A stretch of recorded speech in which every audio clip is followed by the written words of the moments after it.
Nikkyo, very basic technique, and it basically looks like this. It's a wrist manipulation. So I'm going to get to the position where he taps, and then I can control him. I can take him down to the ground, or I can do other things to control him.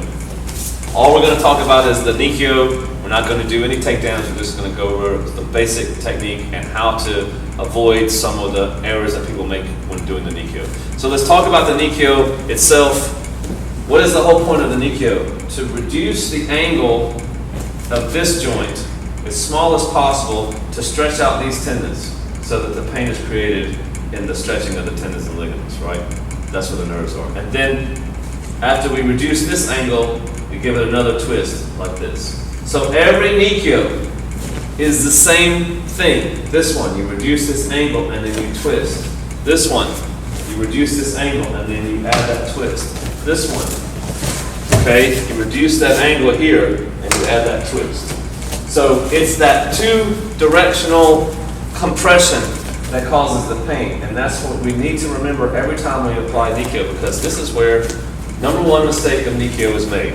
So I go here, I wrap just around the wrist, and I press. And what happens?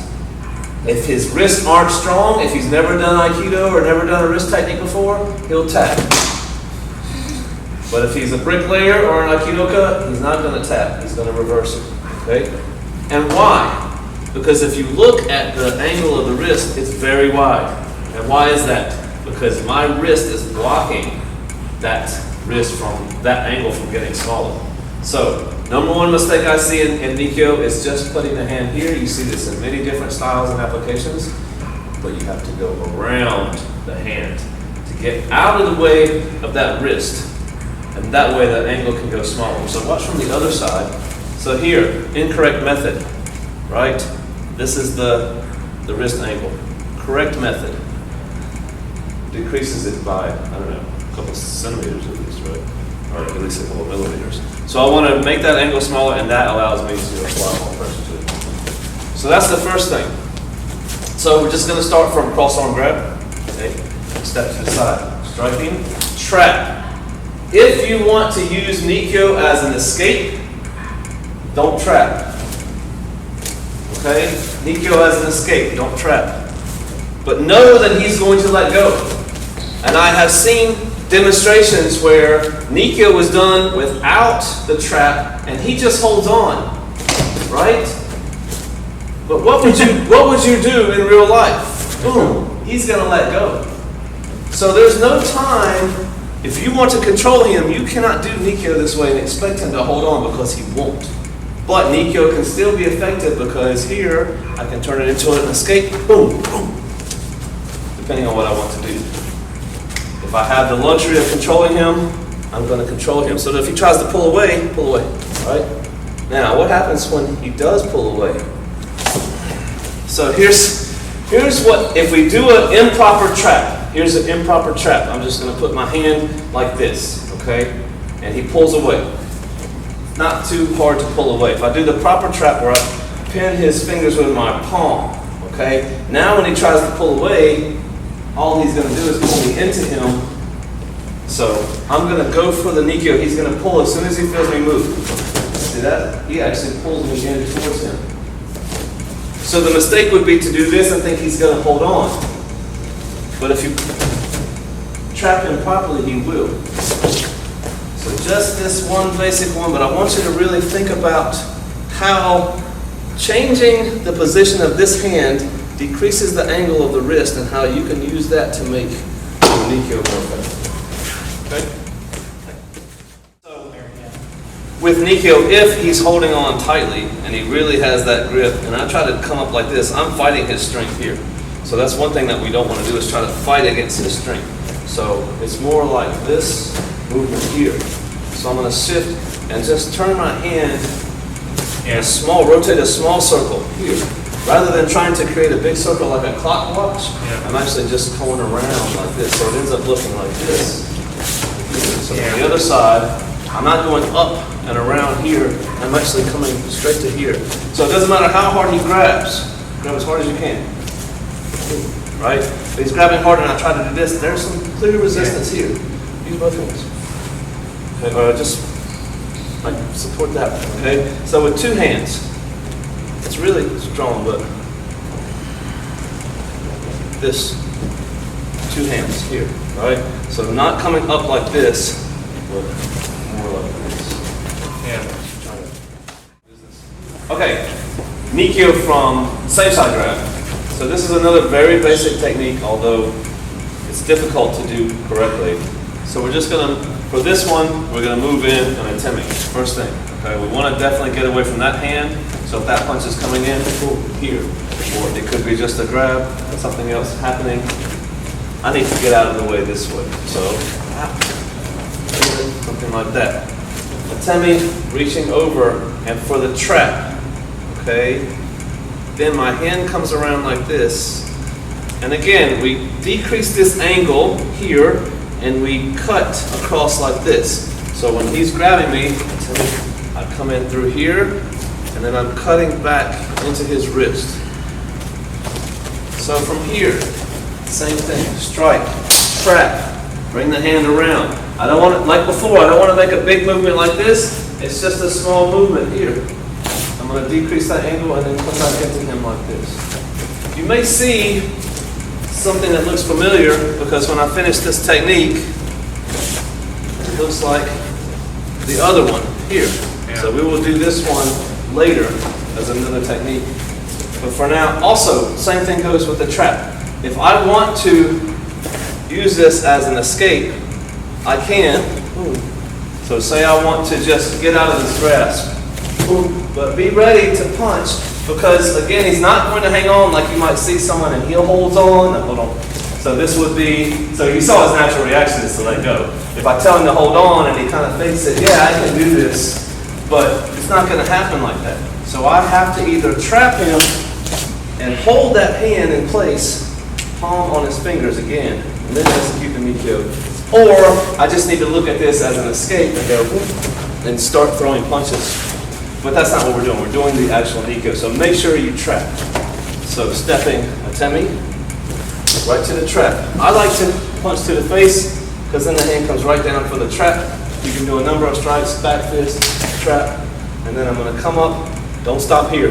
This is where you get that mistake. All the way through. Okay? Same thing on this side. Trap. Don't go to here. Actually, if I did it right. Don't stop here and think that it'll work here. You have to go through. Okay? Even with the, that wasn't even a great grip. I just kind of had his fingers, but if you can get those fingers pressed, the fingers are weak when you get them pressed against your arm like that. Try to pull away. Okay. Now try to pull away. So even in a more comfortable position, pull hard. Okay, he might hurt his fingers before being able to get away. Oh, did I do that to you? No, I already did. That's what I say, I'm not pulling hard. I've skinned my knuckles off. So the trap, if you trap the fingers, it will work. If you trap, let's do this. If I don't trap correctly, say I just trap kind of loose like this, he can pull away probably pretty easily. So it's always going to be palm pressed against his fingers like this. And look, I got a really good solid grip on that when I can come back in. Any questions? Okay, so this Nikkyo is not one that I have used before as a control. I've used Sankyo several times to control people, but I've never been able to use this one. We're going to learn it anyway because you might find some use for it as long as we follow the principles. So he's going to grab same side. And just like before, I'm stepping and getting out of the way. So I want to really, I can kick here. Because it doesn't matter if he bends over at this point. There's some techniques that I don't want him to bend over for, so I might pop him this way.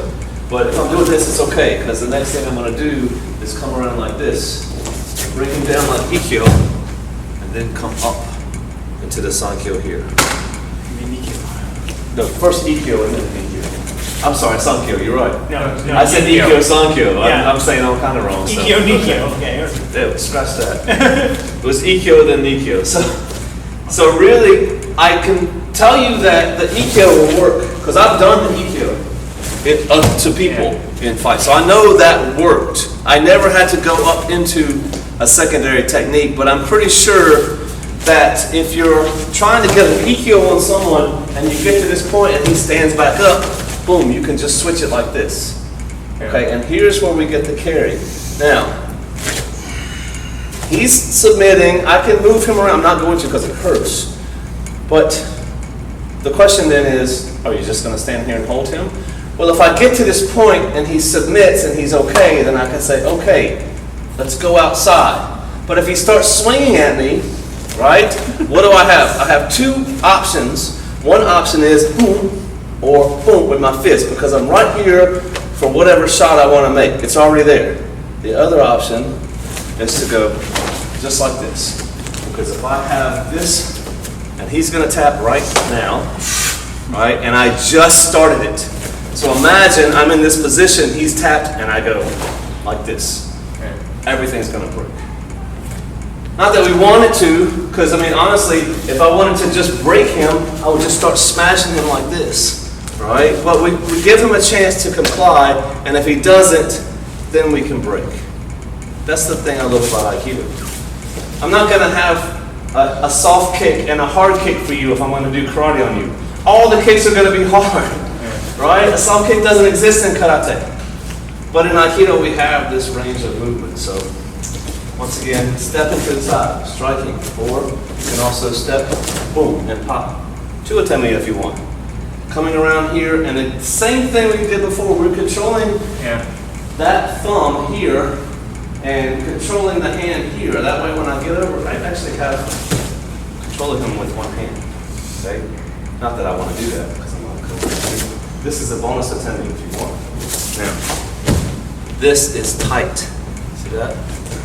All you gotta do is get this in tight and lock that in. Look at this hand. It's locked in. I can actually do this with just leverage and no grip because this hand butts up against here, right? So without even gripping him, you see? So it's the leverage here. When I get the grip in tight, then really, if I want to, I'm not gonna take Sean to the ground today because I told him I wouldn't, but we can go this way. We can take him this way, we can switch it up into an Sankyo and come down like that. We can do all kind of stuff. But first, we got to get this the Nikkyo. So, Temi, bring this over. Here's another thing. You do that? Yeah, thank you. So, here, I come around. I didn't know this was inside. I figured this out myself. Here. Okay. So this Nikkyo is kind of a traditional one that you might see in other schools of Aikido, ours included. So we bring in the Nikkyo up and we kind of rest it on our shoulder here and use the shoulder as the point of compression so that now the reducing of the angle of the wrist happens as I pull in the forearm with my hand. And he's tapping, I haven't even done the Nikkyo yet. Because this is the first part, the second part is here. Okay, so here, now actually let's do this from a grab, because you can do it from a wrist grab, but you can also do it from a grab here. So I'm just going to bring him over like this. First thing I'm doing with all the techniques is taking his balance. Now he thinks he's going this way, I'm going to draw him back this way. And then I draw my hand in with this propped on the shoulder. So, yeah. So here, I might actually come in like this, striking here, bringing it across. So actually, let's do it that exact way. So this is a basic technique. We're going to trap here, I'm going to strike here. Remember what I told you guys the past couple weeks about this strike. It shouldn't be something low where he can still come in, punch, right? If I do this correctly, I can strike. Do this way? If I do this correctly, I can strike and block his punch at the same time, right? If I come up here like this. Okay, so then I'm going to come around and trap here. So if I catch his arm this way, I'm just going to roll it over. Now I'm in position for this. Okay. How do we trap the arm? There are a couple of ways. There's the dojo way, where we grab his gi, because we like each other, okay? There's the little bit tougher way, you can still do it in the dojo, not as bad. We grab the whole tricep muscle, okay? It has a little bit more control, hurts a little bit, but it won't do too much damage. And then there's not the guy you want to train with in the dojo way, but this is really good in the street, and that is, I'm not going to do it. You grab a piece of flesh from the back of the arm, okay? Just a small handful of flesh. You know how if you grab someone inside the leg, just a piece of flesh? Same thing on the tricep. Okay, so whenever you're practicing this, tell your partner, don't do the pinching thing, because you have bruises on the back of your arm, but it works really well. So it's like you're going for the gi, the sleeve, but you just go a little bit deeper and catch a little bit of that skin, and it hurts like hell. We're not going to do that. We're going to either come in slowly and grab the gi or grab the whole arm.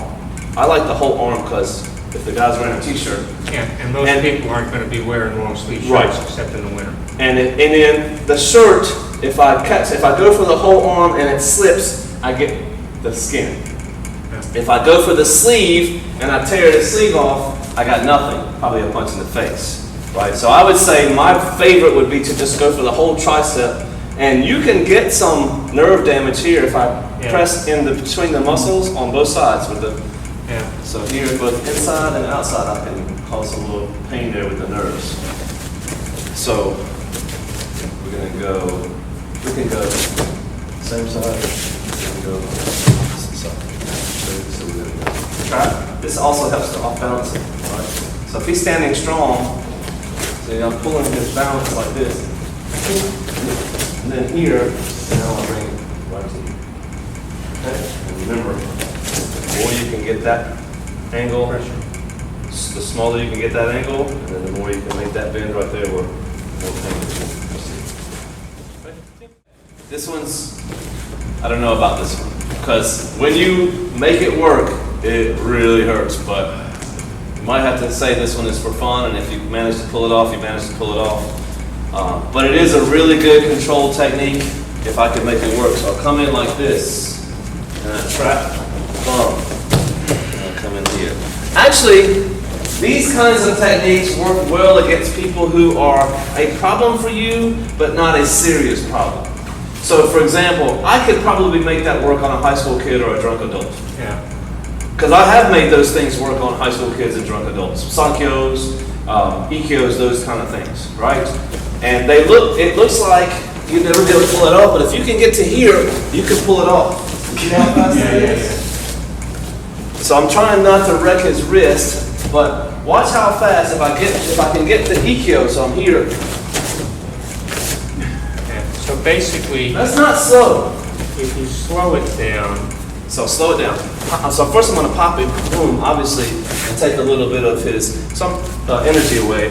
Boom, and on both hands. See that? Yeah. Okay, watch this hand. Boom, it just comes right to the thumb. And then, come around like this. yeah. Okay, so here, both hands are up. Watch. Both hands, and this one slips right into the thumb. Catches it like this. Okay. So slowly, 1, 2. See how that slides down? And the fingers go underneath. And then I make the trap here. Yeah, we used to call that, we did this ironically in Taekwondo, we called it the marriage walk. Okay, but no honeymoon though. And so we're standing facing the same direction, and this scenario actually happened to a friend of ours in Charleston in a bar. So the guy, it was a man, the student, the Aikidoka was a woman, the person was a man. He grabbed her like this, and she just came up, boom, and popped Nikkyo on. Okay, and the way that this works is the same principle as everything else. If you just go to here and try to press down on the arm, the angle is very big. But if I go all the way over, right? See the difference? Going to here, this is the angle. But if I go all the way over, then the angle becomes much smaller. So I want to go all the way over first. And then I'm trapping here. I'm trying to figure out which, I guess I do have the index finger here. So I'm trapping here and just dropping. Now imagine if I went boom and just sank. And that's the other thing you need to remember is that I'm putting my weight I'm not just doing this with my arms, okay? It's not here, although that would work. See, my weight is on this. Okay, I'm not gonna do it too hard, but. Boom. Now what if he tries to swing? Right, I just gotta pay attention to make sure he's not gonna take a wild swing at me. But if he does, I still have control of his arm here. And see, that's the thing about this technique is if I come here and he starts to pull back, I have this. Boom, boom. Okay, so I have. I think I went to all kinds of stuff. So, one more time, let's go to this side. So here, trap. Coming over, all the way over, and then sink. And pressure goes on that.